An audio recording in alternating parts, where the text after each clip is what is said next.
বনভোজকাৰী দলে বজাব নোৱাৰিব সাউণ্ড সিস্টেম। বনভোজস্থলীত কৰিব নোৱাৰিব সুৰাপান।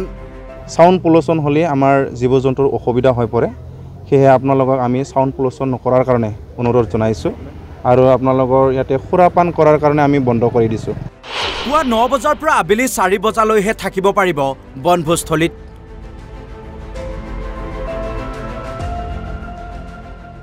বনভোজস্থলীত প্লাষ্টিকৰ ব্যৱহাৰ সম্পূৰ্ণৰূপে নিষিদ্ধ।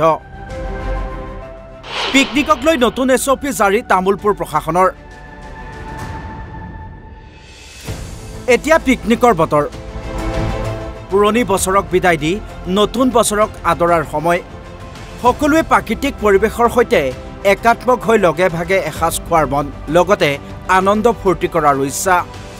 সেয়েহে ৰাজ্যৰ বিভিন্ন প্ৰান্তৰ বনভোজস্থলীসমূহত ভিৰ কৰিছে এতিয়া বনভোজকাৰী দলে।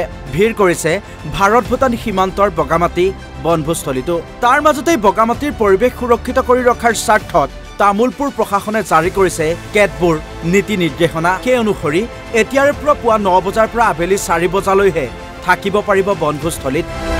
বনভোজকাৰী দলে বজাব নোৱাৰিব কোনো ধৰণৰ সাউণ্ড সিস্টেম। বনভোজস্থলীত কৰিব নোৱাৰিব সুৰাপান, নিষিদ্ধ কৰা হৈছে প্লাষ্টিকৰ ব্যৱহাৰ। তামুলপুৰ জিলা উপায়ুক্ত মহোদয়ে যেটো SOP কেইটামান দিছে সেইবোৰ মানি চলাৰ কাৰণে আমি শ্ৰদ্ধাৰে আহ্বান কৰিছোঁ ৰাইজসকলক যে বগামাটি বনভোজস্থলীত বনভোজকাৰীসকলক আমি আহ্বান কৰিব বিচাৰিছোঁ যাতে প্লাষ্টিক ব্যৱহাৰ নকৰে। আপোনালোকে লগত লৈ অহা সামগ্ৰীবোৰ অলাগতিয়াল সামগ্ৰীবোৰ আপোনালোকে ডাঙৰ পলিথিনত ভৰাই এক ঠাইত থৈ যাব, নহ'লে লৈ যাব। সেয়ে আমি অনুৰোধ কৰিছোঁ, আমাৰ চুইপাৰ আছে চুইপাৰে চাফা কৰিব। সেয়ে প্লাষ্টিক যাতে এটাও প্লাষ্টিক ব্যৱহাৰ নহয়, সেয়ে আমি আপোনালোকক অনুৰোধ জনাইছোঁ আৰু আপোনালোকক সকলো ৰাইজকে বা পৰ্যটকসকলক আমি ডাষ্টবিন ব্যৱহাৰ কৰাৰ কাৰণে বিনম্ৰভাৱে অনুৰোধ জনাইছোঁ। আমাৰ যিহেতু ইয়াতে এলিফেণ্ট কৰিডৰ হয়, যাতে নেকি প্লাষ্টিকবোৰ আমাৰ এলিফেণ্ট বা জীৱ জন্তুৰ কাৰণে কোনো ক্ষতিকাৰক নহয়। সেয়ে আমি আপোনালোকক প্লাষ্টিক যাতে য'তে ত'তে পেলাই প্লাষ্টিক ব্যৱহাৰ নকৰে সেয়ে আমি আহ্বান কৰিছোঁ। লগতে ইয়াতে বনভোজকাৰীসকলে কোনো ধৰণৰ সাউণ্ড পলিউশ্যন কৰিব নোৱাৰিব বা সাউণ্ড ভাইব্ৰেশ্যন কৰিব নোৱাৰিব। আপোনালোকে বনভোজ খোৱাৰ সময়ত বিভিন্ন ধৰণৰ ডাঙৰ ডাঙৰ বজোৱা বাজনা বৰ্তনবিলাক নানিব, যে সাউণ্ড ছিষ্টেম বা DJ তেনেকুৱা আপোনালোকে নানিব।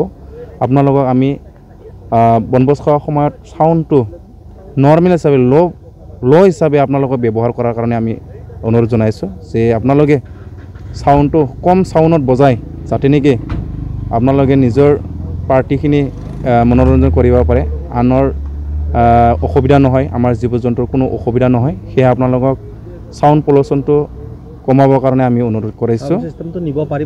সাউণ্ড ছিষ্টেমটো আমি নিব পাৰিব বুলি আমি ক'ব পাৰিম, কিন্তু উচ্চ স্বৰত বুজাব নোৱাৰিব, কিয়নো ইয়াতে আমাৰ এলিফেণ্ট কৰিডৰ আৰু ৱাইল্ড লাইফ পৰে। সেয়েহে সাউণ্ড পলিউশ্যন হ'লে আমাৰ জীৱ জন্তুৰ অসুবিধা হৈ পৰে। সেয়েহে আপোনালোকক আমি সাউণ্ড পলিউশ্যন নকৰাৰ কাৰণে অনুৰোধ জনাইছোঁ আৰু আপোনালোকৰ ইয়াতে সুৰাপান কৰাৰ কাৰণে আমি বন্ধ কৰি দিছোঁ। যিটো সুৰাপানৰ পৰাই বহুত কিছুমান ৰাস্তা ঘাটত এক্সিডেণ্ট বা বিভিন্ন ধৰণৰ ঘটনা ঘটে। সেয়েহে আমি পৰ্যটকসকলক যাতে ইয়াতে সুৰাপান নকৰে সেয়ে আমি আপোনালোকক অনুৰোধ জনাইছোঁ। সুৰাপান বিক্ৰী আৰু সুৰাপান খোৱা আমি ইয়াতে অবৈধ হিচাপে ব্যৱহাৰ কৰাটো আমি বন্ধ কৰি দিয়া হৈছে। লগতে আপোনালোকক বিনম্ৰভাৱে আৰু অনুৰোধ কৰিব বিচাৰিছোঁ যাতে নেকি পাহাৰত জংঘলত তেনেকুৱা আমাৰ প্ৰশাসন বা ছ'চাইটিৰ বিনা অনুমতিত যাতে নেকি কায়ো প্ৰৱেশ নকৰে, কিয়নো আমাৰ এইটো ঠাই হ'ল বৰ্ণালী ৱাইল্ড লাইফ চেঞ্চুৰী বা আমাৰ জীৱ জন্তুৰ আমাৰ ঠাই হয়। সেয়েহে আপোনালোকক আমি বিনম্ৰভাৱে অনুৰোধ জনাইছোঁ আৰু বিশেষকৈ চিৰিয়াছলিভাৱে আপোনালোকক আমি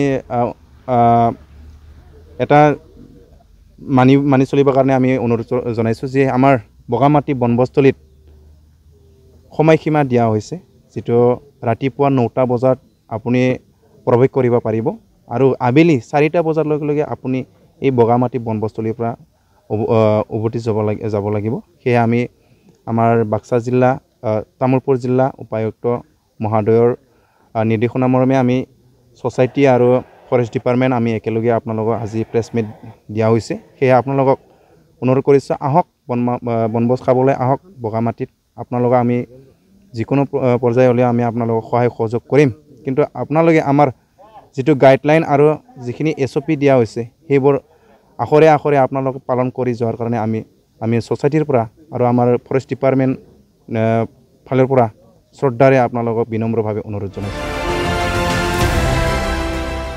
গুৰেশ্বৰৰ পৰা দীপাংকৰ দাসৰ ৰিপৰ্ট NB নিউজ